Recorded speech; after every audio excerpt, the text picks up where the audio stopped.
자, 그 다음 보시죠. 선유담 영랑호 거기에나 가 있는가? 천간정 만경대 몇 곳에 앉았던가? 이게 이제 아까 사선의 뒤를 이제 궁금해 하잖아요. 사선이 어디로 갔는지 그걸 궁금해 하는데, 그래서 사선이 선유담이나 영랑호 거기 갔을까? 이렇게 이제 추측, 생각을 해보는 겁니다. 천간정 만경대 몇 곳에 앉았던가? 거기 갔을까? 이렇게 생각을 하는 거예요. 선유담 영랑호 거기나 가 있는가? 천간정 만경대 몇 곳에 앉았던가? 이화는 벌써 지고, 이화, 백꽃입니다. 요즘에 이제 핫하지 않습니까? 이화. 이화, 백꽃. 이화가 벌써 진다는 것은, 백꽃이 진다는 것은 이제 봄이 지나간다는 거예요. 봄이 끝나간다. 이화는 벌써 지고 접동새가 슬피 울제. 자, 이 접동새 슬피 울제가 뭐가 사용됐냐면, 지금 의인법이 쓰였거든요. 의인법.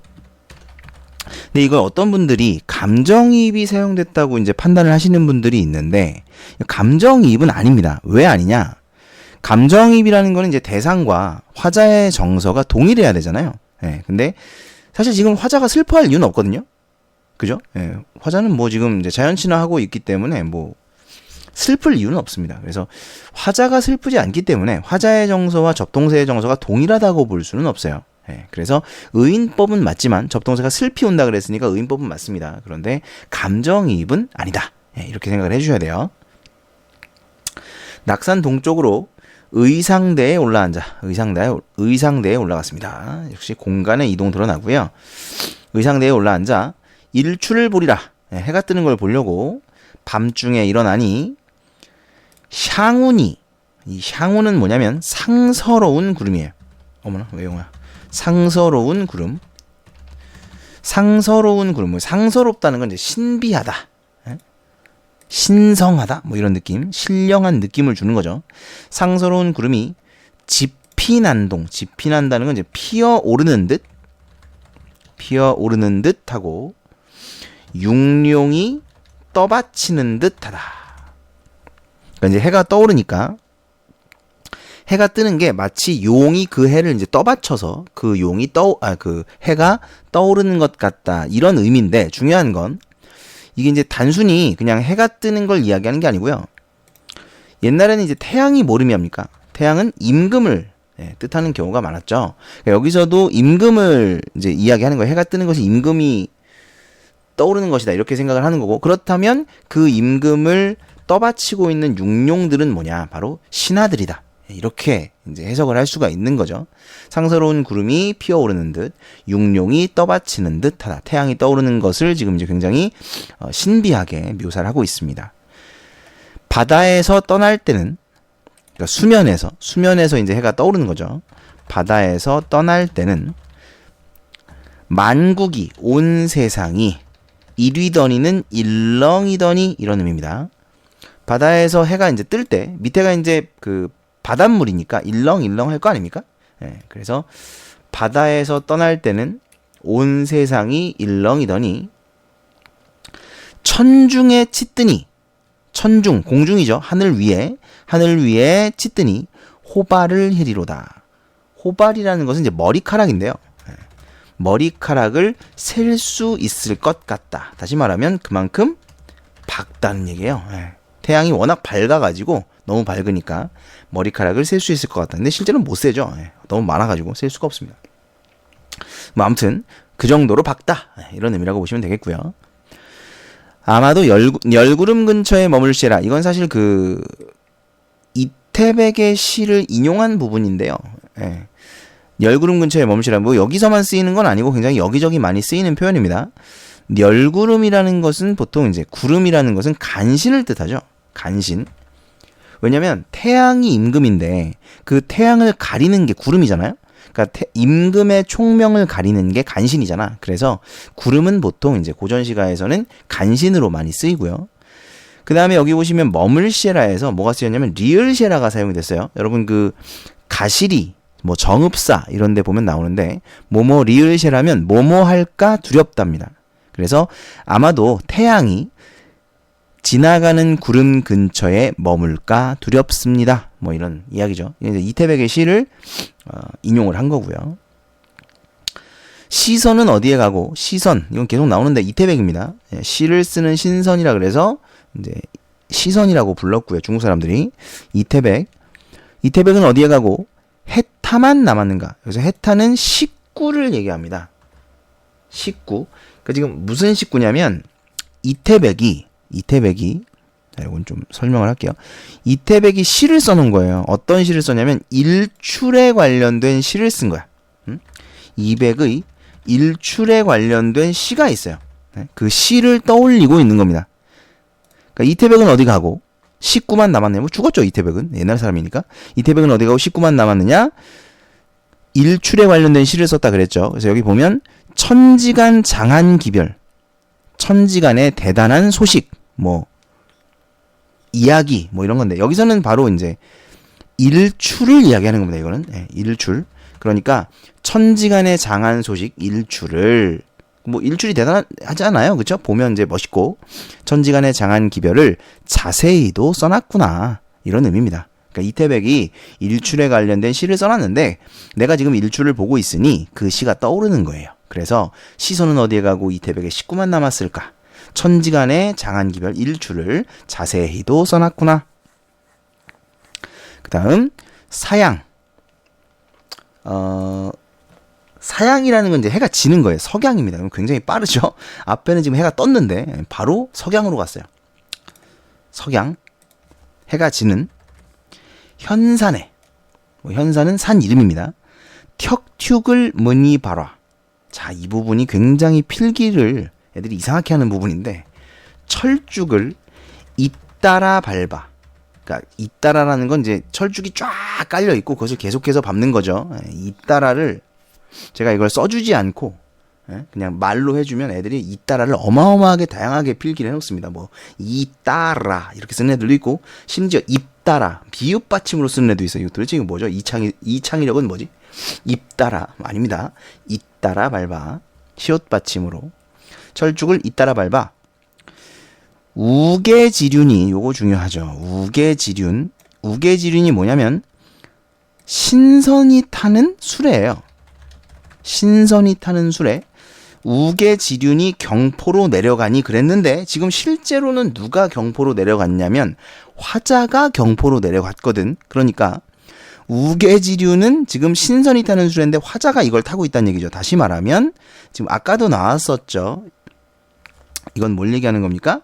화자를 신선에 비유하는 표현입니다. 자기 자신을 신선에다가 비유하는 거죠. 내가 탄 수레가 우계지륜이다 이거죠.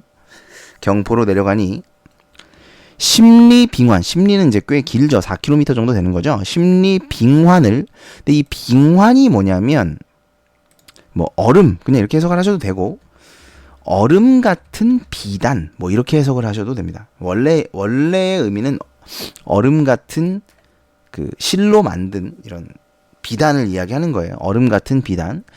얼음 같은 비단을 다리고 또 다려서. 이게 다렸다는 거는 이게 판판하다. 네? 맨질맨질하다. 뭐 이런 의미 아닙니까? 근데 제가 이거 말씀드렸을 거예요. 여기서 이 빙환의 원관념은 뭘 비유한 거냐면 호수를 비유한 겁니다. 호수. 그러니까 상상을 한번 해보시면 호수가 이제 막 파도라고 할 수는 없지만 아무튼 막 이렇게 물결이 엄청 치는 호수는 잘 없지 않습니까? 호수는 보통 잔잔하고 고요하죠. 그죠? 내 마음은 호수요. 그 시도 있잖아요. 예. 그러니까 호수가 있는데 호수는 보통 산중에 있습니다. 산중에 호수가 있는데 그 호수가 마치 얼음을 쫙 깔아놓은 것처럼, 예? 얼음 비단을 다려놓은 것 같이 평온하고 넓다. 뭐 이런 의미예요. 심리빙환을 다리고 또 다려서 장송, 큰 소나무죠? 뭐 이 정도는 아시겠죠? 길장자의 소나무 송자 아닙니까? 그래도 또 모르니까. 큰 소나무 울창한 속에. 응? 아까 얘기했지만 호수는 보통 산중에 있어요. 그래서 소나무가 울창한 속에 실컷 펴져 있으니. 실컷 펴져 있으니 호수가 있는 겁니다.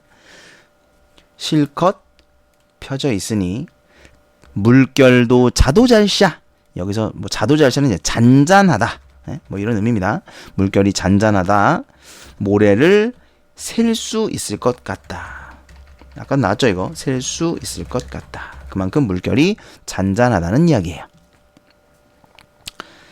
자, 이제 호수를 본 거죠. 그 다음 고주해람하야. 고주해람, 이제 배를 풀어, 뭐 해자가 이게 풀해자예요. 그래서 배를 풀어서, 그러니까 뭐 배를 타고 뭐 이런 의미인 것 같아요. 고주해람하야, 배를 타고 정자 위에 올라가니. 고주해람 써드릴까요? 네. 한 척의 배를 타고 정자 위에 올라가니 강문교, 이거는 교자가 다리 교자입니다. 강문교는 다리 이름이고요. 강문교 넘은 곁에 대양이 거기로다. 대양은 큰 바다죠. 여기서는 동해바다를 이야기합니다. 그러니까 배를 타고 정자 위에 올라가니까 이제 멀리까지 보이지 않습니까? 강문교가 보이고 그 너머에 동해바다가 보이는 거예요. 동해바다가 거기로다. 동용한디야, 고요하구나. 고요하구나. 이 기상, 우리가 어떤 기운 뭐 이런 걸 기상이라고 하지 않습니까? 고요하구나 이 기상. 활원하다, 이 활자가 넓을 활자, 원자는 멀 원자예요. 그래서 넓고 멀구나, 아득한 거죠. 저 멀리 있는 겁니다. 넓고 멀구나 저 경계.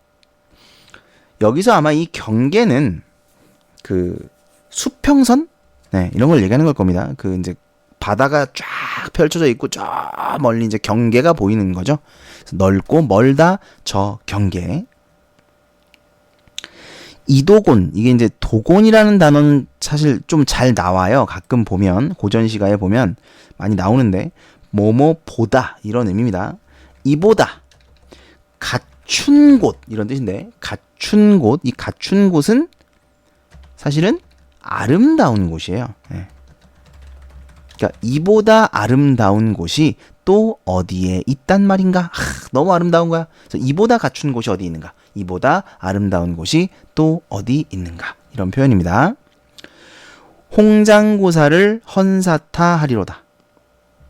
이 홍장고사가 경포에 내려오는 어떤 이야기입니다. 그래서 그 기생과 그 양반의 사랑 이야기가 담겨 있는 그 옛날 이야기를 홍장고사라고 하는데, 그냥 경포에 내려오는 사랑 이야기다, 이 정도 아시면 되고요.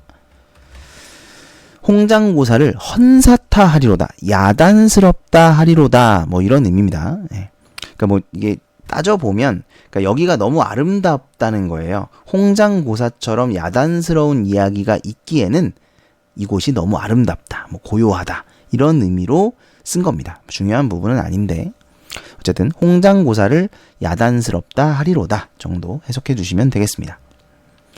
강릉 대도호, 대도호는 큰 마을이고요. 강릉 아시죠? 강릉 큰 고을 풍속이 좋을시고. 풍속이 좋다는 게 그냥 그 당시에는 이제 풍속이 좋다 이렇게 말했는데, 그냥 해석을 하자면 사람들이 착하다는 거예요. 사람들이 착하게 사는 곳이다. 풍속이 좋다, 이렇게 표현을 한 겁니다. 강릉대도 풍속이 좋으시고. 절요정문이, 이 절요정문은 절개, 정절이 뛰어나거나 절개가 뛰어나거나 효가 뛰어난 사람을 기념하기 위해 세운 문입니다. 문, 옛날에는 그 문을 세워줬어요. 그러니까 뭐 그냥 니네 방문 말고 그 광화문 뭐 이런 문 있죠. 큰 문. 근데 또 그 정도로 큰 문을 시골에다 세우진 않았고, 그러니까 그거에 약간 좀 축소판이라고 생각을 하시면 돼요. 그렇게 엄청 큰 문은 아니지만 사람들이 드나드는 마을의 이 입구 같은 데다가 문을 세워준 거죠. 그래서 그 문을 드나드는 사람들이 이 정절과 절개가 효가 뛰어난 사람들을 이제 기념하고 칭찬하기 위해서 세운 문, 그걸 절요정문이라고 합니다. 그런데 그 절요정문이 골고리, 마을마다 이런 뜻이에요. 마을마다, 마을이면 마을마다 절요정문이 쫙 있는 거야. 절요정문이 마을마다 늘어져 있으니, 뭐 버려져 있으니 이렇게 해석을 해도 되는데, 그냥 늘어서 있으니 해석하기 쉽게 이렇게 알아두십시오. 늘어서 있으니, 그러니까 어때요? 사람들이 어떻다는 거야? 그 마을 사람들이 그 정도로 정절과 절개와 효가 뛰어난 사람들이 많다는 얘기겠죠. 그래서 풍속이 좋을시고라고 이야기하는 겁니다. 비옥가봉이 이건 그냥 태평성대로 해석하시면 돼요. 네. 태평성대가 여기에도 있다 하겠도다. 그러니까 여기 강릉이 태평성대구나 이런 의미입니다. 그런데 있잖아요. 갑자기 얘가 이 얘기를 왜 하는 거냐면 강릉이 태평성대다 이 얘기를 왜 하냐. 강릉이 풍속이 좋다 이 얘기를 왜 하냐. 지가 다스리는 고을이야. 그러니까 지가 정치를 하는 데인데 이렇게 절여정문이 많고 사람들이 태평성대를 누리고 있어. 이런 의미입니다. 그래서 자신이 다스리는 지역이 태평성대다. 다시 말하면 나 정치 잘한다. 선정을 베풀었다. 자랑질하고 있다. 뭐 이런 이야기입니다. 그러니까 뭐 자부심, 좋게 봐주면 자부심인데 정철을 별로 안 좋아해가지고 자랑질하고 있다. 자신이 다스리는 지역이 태평성대다. 이 얘기를 하고자 하는 겁니다.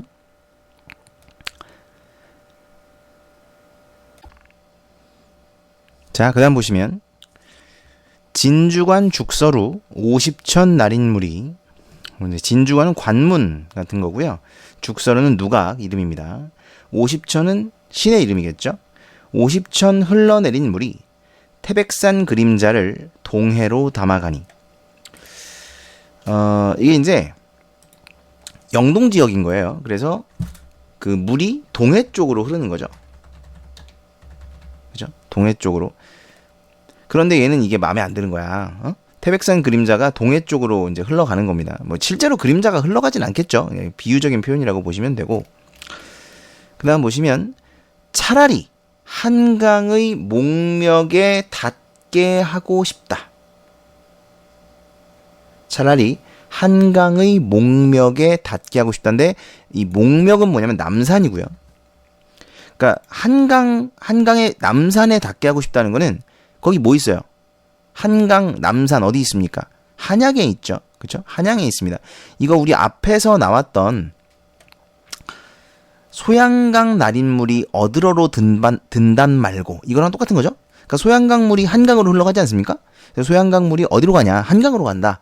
그래서 임금 생각이 난다. 뭐 이런 뜻이잖아요. 이것도 얘가 태백산 그림자를 동해로 담아가니까 안타까운 거야. 이게 한강으로 가면 좋겠는 거지. 이것도 역시 연군 지정입니다. 그러니까 웃긴 애죠. 웃긴 애입니다. 아니 강이 한강으로 흘러도 임금 생각이 나고 한강이 아니라 반대쪽으로 흘러도 임금 생각이 난다. 이런 아부쟁이 같으니라고. 죄송합니다. 정철을 싫어해가지고. 아무튼 차라리 한강 남산에 닿게 하고 싶다. 임금 생각이 나는 거예요. 자, 만약에 관동별곡 중에 딱 한 군데가 시험에 나온다. 딱 한 군데만 시험에 나온다면 지금 이제 이 뒷부분을 저는 꼽을 거예요. 이 한 군데만 나온다면 반드시 이 뒷부분이 나올 것이다. 그만큼 지금 여기서부터가 사실은 굉장히 중요한 부분입니다. 여기를 좀 더 많이, 다른 지역도 중요하지, 다른 부분도 중요하지만 이 부분은 특히나 여러분이 좀 꼼꼼하게 공부를 해두시는 게 좋아요. 왕정이 유한하고, 왕정이라는 것은 이제 뭐 왕의 명령, 그러니까 뭐 내가 신하로서 해야 할 일, 정치죠. 정치를 하는 일이 유한하고, 이제 유한하다는 것은 끝이 있다, 정해져 있다 이런 의미죠. 그러니까 정치를 하러 가는 길이 뭐 정확하게 말하면 사실 이게 여정인데 정치를 하러 가는 길이 유한하고, 다시 말하면 내 어떤 여정이 유한하다. 지금 가는 이 길이 끝이 있죠. 좀 있으면 이제 도착을 하겠죠. 빨리 가야 되겠죠. 그런데 풍경이 못슬며, 여기서 슬미다라는 말은 실증나다. 다시 말하면 풍경이 실증나지 않으니 이런 얘기인 거예요. 자, 이 부분이 굉장히 중요한데, 왕정이 유한하고 풍경이 못슬미니 이거 뭐냐면 내적 갈등입니다. 내적 갈등. 여러분도 내적 갈등 하시잖아요. 그렇죠? 공부해야 되는데 게임이 재밌어. 그렇죠? 뭐 노는 게 재밌어. 그러잖아요. 공부는 좀 재미가 사실 그렇게 다른 거에 비해서는 좀 없는 편이다. 그래서 그 두 가지 사이에서 갈등을 하는 겁니다. 그래서 얘도 위정자로서 내가 가서 백성을 다스려야 하는데 앞에도 막 나 선정 베푼다, 선정 베풀 거다, 막 이런 얘기 나오잖아요. 선정을 베풀어야 하는데 이 어떤 자연 친화, 자연을 즐기는 풍류객으로서의 어떤 그런 삶과 위정자로서의 이것이 갈등이 되는 겁니다. 이게 이제 계속해서 이게 나오고 뒤에 가면 이제 이 갈등이 해소되는 부분이 또 있기 때문에 이 부분을 잘 해석을 하셔야 되겠고요. 자, 내적 갈등이 있다. 유해도 하도 할시야 객수도 둘 데 없다. 이거는 뭐 그냥 똑같이 해석하시면 돼요. 그냥 유해, 객수 둘 다 그냥 근심으로 해석하시면 됩니다. 근심이 많다. 유해, 근심이 많다. 객수도 둘 데 없다. 근심이 많다. 이렇게 해석하시면 됩니다. 선사를 띄워내요. 자, 요거 중요합니다. 선사를 띄워내요. 선사가 뭐냐면 신선이 타는 뗏목이에요. 이거 아까 비슷한 거 있었죠? 신선이 타는 거 뭐 있었습니까? 우계지륜이 있었잖아요. 그죠? 우계지륜이 신선이 타는 수레인데 선사는 신선이 타는 뗏목이에요. 그러니까 이것도 뭐라고 보시면 됩니까? 화자를 신선에 비유하고 있다. 자꾸 지를 신선에 비유해. 이상하네요. 근데 보면 얘는 지금 계속해서 신선이 되고 싶은 거야. 그래서 아까 위에 왕정이 유한하고 풍경이 못슬민 이것도 마찬가지입니다. 얘는 신선이 되고 싶어. 신선이 되어서 그냥 자연 속에서 그냥 이렇게 자연을 즐기면서 살고 싶은 거죠. 선사를 띄워내어 두로 향하실까? 여기서 두는 북두칠성과 견우성이에요. 북두칠성과 견우성으로 향할까? 별이지 않습니까? 별에 가서 살까? 신선이나 할 수 있는 거 아닙니까? 그래서 신선이 되어서 신선이 타는 뗏목을 타고 북두칠성과 견우성에 가서 살까? 이런 의미예요. 신선이 되고 싶다. 자, 그 다음 세 번째 줄. 선인을 찾으려. 이 선인은 아까 위에 나왔던 사선입니다. 신선, 인간으로서 신선이 되었던 그 화랑 4명. 사선을 찾으려 단열에 머무실까? 이 단열은 뭐냐면 아까 그 단서 있었죠? 붉은 글씨, 붉은 글씨가 남아있던 동굴. 이걸 단열이라고 합니다. 그래서 그 붉은 글씨가 남아있는 동굴에 가서 다시 이 사선을 찾아볼까? 사선의 뒤를 따를까? 그러니까 이거 마찬가지로 이것도 신선이 되고 싶다. 이런 의미예요. 그러니까 선사를 띄워내어 두로 향하실까? 선인을 찾으려 단열에 머무실까? 둘 다 신선이 되고 싶다. 신선이 될까? 신선의 길을 갈까? 지금 내적 갈등하고 있는 겁니다. 그 다음 천근을 못 내보아. 천근은 이게 하늘 천자의 뿌리 근자인데요. 하늘의 끝입니다. 하늘의 끝을 보지 못해 망양정에 올라갔습니다. 망양정 공간의 이동 아닙니까? 망양정에 오른 말이 올라서 바다 밖은 하늘이니 하늘 밖은 무엇인가? 이거 무슨 법이죠? 바다 밖은 하늘이니 하늘 밖은 무엇인가? 좀 짧기는 하지만 이게 연쇄법으로 볼 수 있죠. 왜냐면 끝나는 말로 시작하는 건데 하늘로 끝났는데 하늘로 시작했잖아요. 그래서 연쇄법으로 볼 수 있고 이걸 점층법으로 가르치시는 선생님들도 계실 거예요. 왜냐면 바다보다는 하늘이 넓고 하늘 뒤에 있는 더 넓은 무언가를 생각을 하는 거기 때문에 연쇄법, 점층법 뭐 이렇게 볼 수 있겠습니다. 바다 밖은 하늘이니 하늘 밖은 무엇인가? 가뜩 노한 고래. 요 고래가 좀 중요한데요. 가뜩 환한 고래인데 이 고래의 원관념은 파도입니다. 파도. 그러니까 실제로 이 고래가 와서 펄쩍펄쩍 뛰어다니는 게 아니에요. 가뜩 노한 고래 누가 놀래켰길래. 해석은 일단 알아두셔야 되겠죠. 누가 놀래켰길래. 이런 뜻인데 사실은 진짜로 고래를 누가 놀래켜서 고래가 펄쩍 뛰는 게 아니라 파도가 거세게 치는 겁니다. 그러니까 파도가 뭐 이전에 저희 드라마 같은 데 보면 혼자 뭐 이런 절벽 같은 데 딱 가서 서 있으면 막 파도가 나를 잡아 먹을 것처럼 치지 않습니까? 그런 걸 상상을 해보시면 돼요. 그래서 파도가 미친 듯이 치는 거죠. 그걸 보고 그걸 이제 고래가 뛰어논다. 뭐 이렇게 비유를 한 거죠. 가뜩 노한 고래 누가 놀래켰길래 불거니 뿜거니 뭐 바람을 불고 파도를 뿜겠죠. 물을 뿜겠죠. 불거니 뿜거니 어지럽게 구는가. 원관념은 파도라는 거. 은산을 꺾어내어 육합에 내리는 듯. 여기서 이제 육합은 온 세상이고요. 은산, 그러니까 은으로 된 산을 깎아서 세상에다 뿌리는 것 같다. 뭐 은산이 깎여져서 내리는 것 같다. 뭐 이런 표현인데 이게 지금 우리 아까 그 폭포도 이렇게 부서져 가지고 흩어져 내리면 그게 이제 물이 부셔지니까 은처럼 보인다 이런 얘기 했었잖아요. 이것도 마찬가지입니다. 그러니까 이 은산도 원관념은 파도예요. 은산도 원관념은 파도입니다. 그래서 그러니까 은산을 깎아서 온 세상에 내리는 것 같다. 파도가 치는 것을 비유하는 것이고요. 그 밑에 또 나오는데 5월 장천에 5월 하늘에 백설은 무슨 일인가? 그러니까 5월에 눈이 내릴 리는 없잖아요. 근데 눈이 내리는 거예요. 근데 실제 눈은 당연히 아니겠죠. 5월이니까. 따라서 얘도 파도입니다. 파도가 부서지는 모습을 이제 비유적으로 표현하는 거죠. 그러니까 은산, 고래, 백설 이 세 가지는 다 파도예요. 파도가 부서지고 있는 거죠. 그걸 비유적으로 표현한 겁니다. 5월 장천에 백설은 무슨 일인가? 잠시 후에 밤이 되어 풍랑이 정하거늘 가라앉거늘. 잠시 후에 밤이 되어 풍랑이 가라앉거늘. 부상지척에, 부상은 해 뜨는 곳입니다. 해 뜨는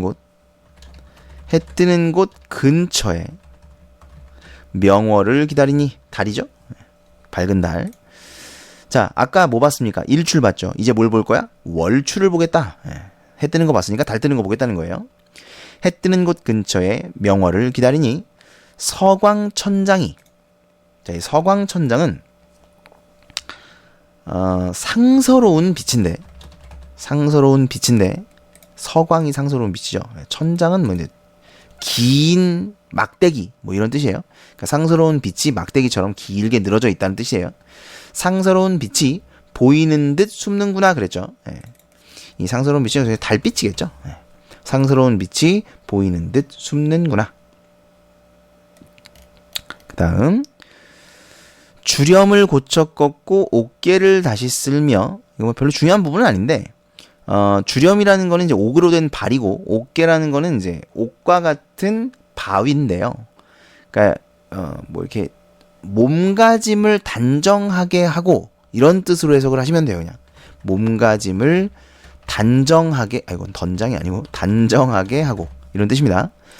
주렴을 고쳐 꺾고 옥계를 다시 쓸며 몸가짐을 단정하게 하고.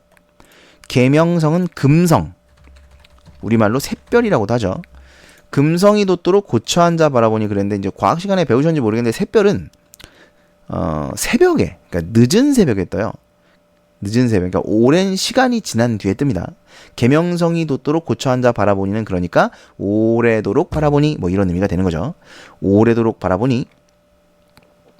백년화 한 가지를, 이 백년화는 하얀 연꽃인데요. 흰 연꽃인데 원관념은 여기서 달입니다. 백년화 한 가지를 누가 보내셨는가? 여기서는 달이라고 보시면 되고요. 그럼 누가 보냈을까요? 누가 보냈다고 생각하는 거죠? 백년화 한 가지를 누가 보내셨을까? 당연히 임금이 보냈다고 생각을 하는 거예요. 임금이 보냈다고 생각을 하는 거고, 따라서 여기서의 달은 임금의 은혜다. 이렇게 해석이 되는 거죠. 뒤에 가면 이 임금의 은혜가 또 나오는데 달이 임금이 보냈다고 생각하니까 임금의 은혜다.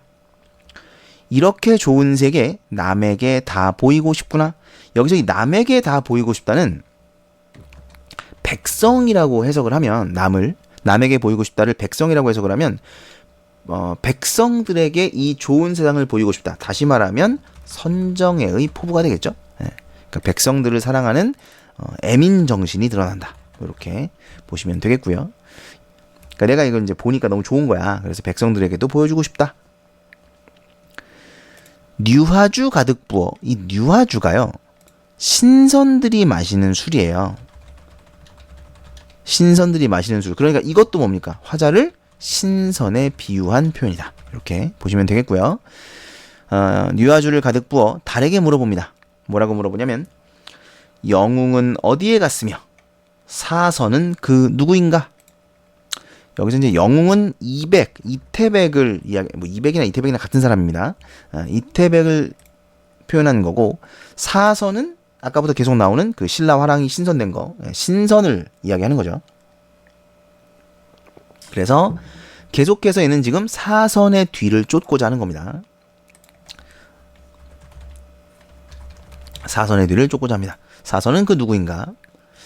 아무나 만나보아, 누구든 만나서 옛 소식을 묻고자 하니, 옛 소식을 묻고자 하니, 물어보고 싶은데, 이태백 어디 갔고, 사선은 누구인지, 누구든 만나서 물어보고 싶은데, 선산동해에 갈 길이 멀기도 멀구나.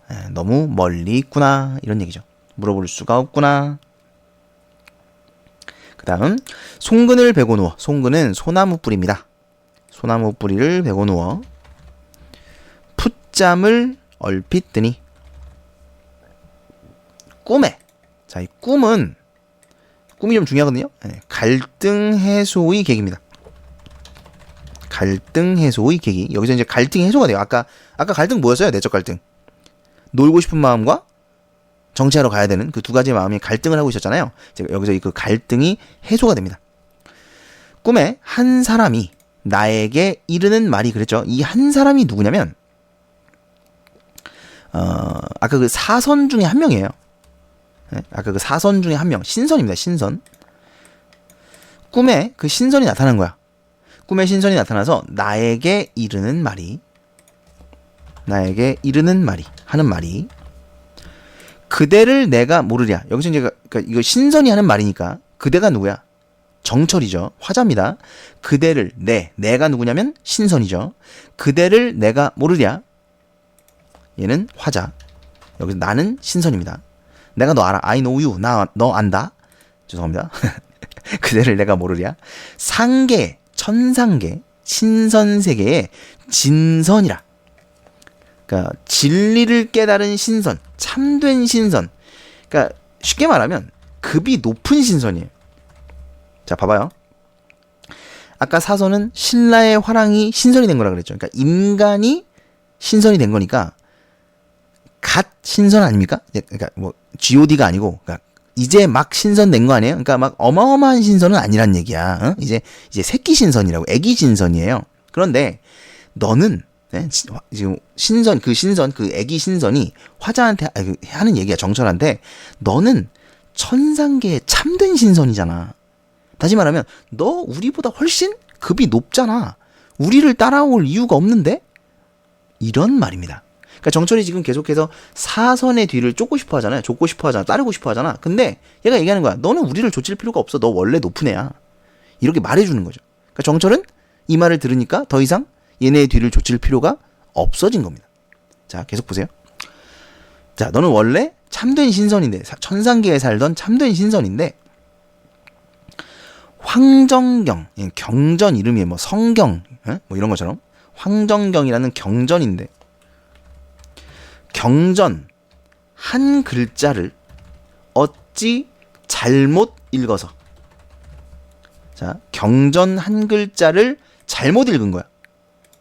그러니까 원래 얘는 높은 신선이었는데 경전 한 글자를 잘못 읽어서 이게 인간 세상으로 내려오게 된 이유예요. 그러니까 경전 한 글자를 잘못 읽어가지고 쫓겨난 거야. 인간 세상으로. 그렇게 지금 이제 되게 포장을 해주고 있는 거죠. 근데 나는 이게 볼 때마다 웃긴 게, 이게 지금 정철이 쓴 글이에요. 정철이 쓴 글인데 지가 꿈을 꿨는데 누군가가 나와서 내가 천상세계의 신선이었다고 이야기를 했다. 중2병이야? 뭐 자기 지금 잘난 척이 뭐 거의 뭐 경지에 이르렀습니다. 그렇죠? 그러니까 위에서도 막 계속 뭐 류하주, 뭐 선사, 우계지륜, 자기를 계속 신선에 비유를 하더니 이제는 꿈에 다른 신선이 나와서 나를 진짜 신선이라고 했다. 이런 얘기를 처하고 있는 겁니다. 경전 한 글자를 잘못 읽어서. 자, 그 다음 보시죠. 인간 세계에 내려와 우리를 따르느냐. 우리는 이제 사선이죠. 그러니까 왜 제가 그냥 신선이라고 안 하고 사선이라고 했냐. 우리라는 말이 나오잖아요. 그렇죠? 우리를 따르느냐. 그러니까 지금 계속해서 정철이 사선의 뒤를 좇고 있었잖아요. 그러니까 이 우리는 사선이다 라는 걸 알 수 있고, 그러니까 이 한 사람은 사선 중에 한 명이겠구나. 뭐 우리가 이제 생각을 해볼 수 있습니다. 전혀 중요한 거 아닙니다. 그냥 신선 이렇게 알아두셔도 돼요. 자, 인간 세계에 내려와 우리를 따르느냐. 네가 그런 급이 아닌데, 네가 진선인데 그 글자 하나 잘못 읽어서 잠깐 너 여기 와 있는 건데 뭐 와가지고 자꾸 우리를 따르냐 민망하게. 이런 표현이죠. 잠시 가지 말고 이 술 한 잔 먹어봐라. 계속해서 신선이 얘기하는 겁니다. 북두성을 기울여 창의 술을 부어내요. 자, 여러분 북두성이 뭐예요? 북두칠성이죠. 북두칠성. 북두칠성으로 떠주는 거야. 이게 신선의 스케일입니다. 창의 수는 뭐냐? 창의 수는 은하수다. 근데 이게 그냥 바닷물 이렇게 해석을 하기도 합니다. 그래서 뭐 바닷물로 보셔도 되고, 난 은하수로 알고 있는데, 북두칠성을 기울여 은하수를 부어내요. 은하수가 좀 더 스케일이 크지 않냐? 뭐 아무튼 간에 북두칠성을 기울여 바닷물을 부어내요. 북두칠성을 기울여 은하수를 부어내요. 뭘 부어내든 간에 어쨌든 북두칠성으로 별자리를 그 국자 모양으로 생겼다 이거야. 그걸 띄어가지고, 그러니까 북두칠성이 국자 모양이라는 건 우리나라 사람들도 알고 있었구나. 아무튼 그걸 가지고 이제 그걸 떠서 나한테 주더라. 신선의 스케일입니다. 북두성을 기울여 창의 수를 부어내요. 지가 먹고 나를 먹이니 서너 잔 기울이니. 서너 잔 먹었죠? 술을 이제 서너 잔 먹었습니다. 한 잔 먹으라고 해놓고 원래 한 잔이 두 잔 되고 두 잔이 세 잔 되고. 화풍이 습습하야. 화풍 뭐 여기서 이제 조화로운 바람, 봄바람 뭐 이 정도 해석하시면 됩니다. 습습하야 불어와서 냥익을, 여기서 냥익은 양쪽 어깨쭉지인데, 어깨쭉지 뭐가 있어요?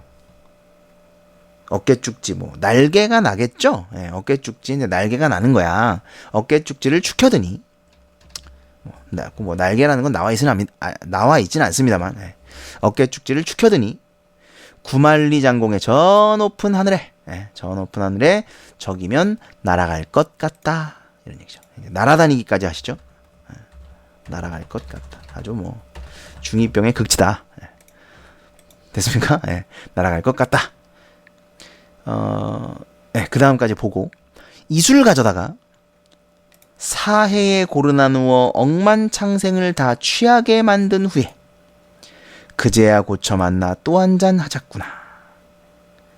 자, 이술을 가져다가, 사해는 온 세상입니다. 온 세상에 골고루 나누어 억만창생, 온 백성 이런 뜻입니다.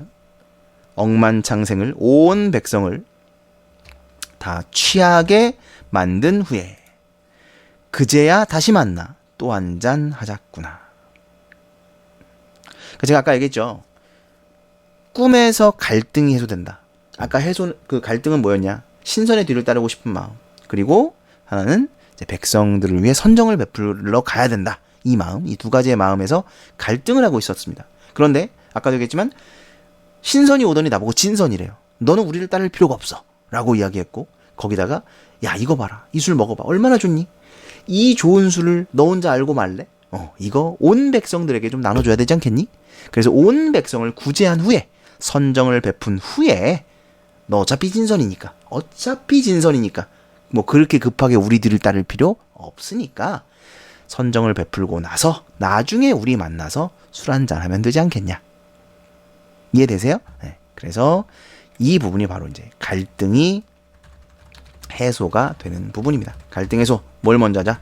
선정을 베푼 후에 다시 만나 술 한잔 하자. 뭐 그때도 한 잔은 아닐 것이다. 그죠? 한 잔이 두 잔 되고 두 잔이 세 잔 되고, 선정을 베푼 후에 다시 만나 술 한잔 합시다. 갈등이 해소가 됩니다. 말을 마치자. 학을 타고 구공에 올라가니, 공중에 올라가니 공중 옥소 소리 어제런가 그제런가. 옥소 지금 여러 번 나와서 사실 이거 안 써드려도 아셔야 됩니다. 옥피리 소리. 그러니까 이제 신선이 떠나가면서 옥피리를 부는 거죠. 그런데 사실 이게 꿈이잖아요. 그러니까 꿈에서 깨면서 뭐지? 그 꿈에서 이렇게 깬 거야. 깨니까 옥피리 소리가 어제 난 건지 그제 난 건지 지금 난 건지 정신이 몽롱한 거죠. 아득하다. 옥피리 소리가 어제인가 그제인가. 나도 잠을 깨어 바다를 굽어보니 깊이를 모르는데 끝인들 어찌 알겠는가? 그럼 뭐 바다가 넓다는 얘기죠. 넓고 깊다. 명월이 명월 뭡니까? 밝은 달이죠. 천산만락에 천산만락은 온 세상에 안이 비친 곳이 없다. 안 비친 곳이 없다. 비치지 않은 곳이 없다. 이런 얘기인데 중요한 건 아까 우리 명월이 뭐였죠? 아까 위에서 임금의 은혜였던 거 기억나십니까? 그러니까 여기서의 명월도 사실은 두 가지로 이제 해석을 할 수 있다. 첫째는 그냥 밝은 달이고, 둘째는 임금의 은혜다. 이렇게 두 가지로 해석을 할 수 있는데 보통은 이제 임금의 은혜로 많이 해석을 합니다. 그러니까 마지막 원래도 정철이 그 아부쟁이 아닙니까? 그래서 마지막을 임금의 은혜가 온 세상에 비치지 않은 곳이 없다. 이렇게 이제 아부를 떨면서 끝났다. 뭐 이렇게 해석을 합니다. 자, 그래서 관동별곡 해석을 이제 다 해봤는데요. 관동별곡은 처음에도 말씀드렸다시피 가사문학이다. 그 다음에 기행가사다. 그래서 관동 관찰사로서 이제 그 지역에 가서 뭐 정치를 하고 거기서 이제 돌아다니면서 유람을 하고 있죠. 금강산 유람하고 동해를 갔다가 뭐 이런 그 과정들을 여정 전문 감상을 이제 쓰고 있는 그런 가사 작품입니다.